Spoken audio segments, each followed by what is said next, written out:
অবশেষে সামনে চলে আসলো সেই বহু প্রতীক্ষিত সিরিয়ালের প্রোমো। যে সিরিয়ালটি আসবে করে বেশ অনেকদিন অপেক্ষা করিয়েছিল দর্শকদের।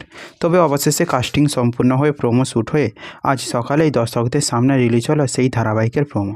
এই ধারাবাহিকের নাম রাখা হয়েছে বধুয়া। আর এই ধারাবাহিকে প্রধান নায়ক চরিত্রে রয়েছেন অভিনেতা রেজওয়ান রাব্বানী শেখ এবং নবাগতা অভিনেত্রী জ্যোতির্ময়ী কুণ্ডু। তো তোমাদেরকে এবার আমি জানাতে চলেছি যে ধারাবাহিকের এই প্রোমোতে কী কী দেখানো হলো।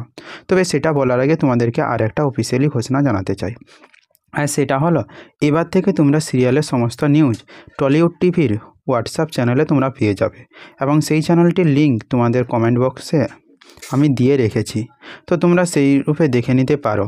আর সেখানে কিন্তু কোনো ভিডিও না, পোস্টের মাধ্যমে তোমরা দেখে নিতে পারবে যে কোনো সিরিয়াল সম্পর্কিত নিউজ। তাই তাড়াতাড়ি তোমরা সেই হোয়াটসঅ্যাপ চ্যানেলে গিয়ে জয়েন হয়ে নাও। সব নিউজ সবার আগে যে কোনো সময় পেতেই এবং সঙ্গে সঙ্গে জানতে সেইটাই সুবিধা হবে। এবার চলো তাহলে সামনের দিকে এগিয়ে যাওয়া যাক যে এই ধারাবাহিকের প্রোমোতে কী দেখা গেল। নায়কের বাড়ির লোক হচ্ছে জয়েন্ট ফ্যামিলি এবং তারা একসাথে মিলেমিশে হাসি ঠাট্টা করে বাঁচতে ভালোবাসে। অন্যদিকে নায়িকা হচ্ছে একটা সাধারণ পরিবারের শিক্ষিত মেয়ে, কিন্তু তার লুকিয়ে রয়েছে কোনো এক অতীত, যে কারণে সে বিয়ে করতে চায় না। কিন্তু এদিকে নায়ক বিয়ে করতে চায় সেই নায়িকাকে।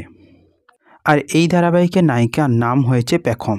আর এই পেখমকে সে ভালোবাসে গল্পের নায়ক, কিন্তু ঘটনাক্রমে তাদের দুজনের বিয়ে হয়ে যায়। কিন্তু সেই কালো অতীতকে সে ভুলতে পারে না গল্পের নায়িকা, যার দরুন বিয়ের পরেও একটা চাপা কণ্ঠে সে কথা বলে তার বরের সাথে, মানে গল্পের নায়কের সাথে। শেষ পর্যন্ত কি সেই অতীতই দূরত্ব বাড়াবে গল্পের নায়ক নায়িকার মধ্যে?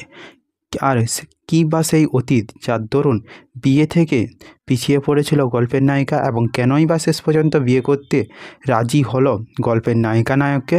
সব কিছুই জানতে আসছে স্টার জলসার পর্দায় নতুন ধারাবাহিক বধুয়া। আর এই ধারাবাহিকের প্রোডাকশনের দায়িত্বে রয়েছে সুশান্ত দাস, মানে টেন্ট সিনেমা প্রোডাকশন হাউস।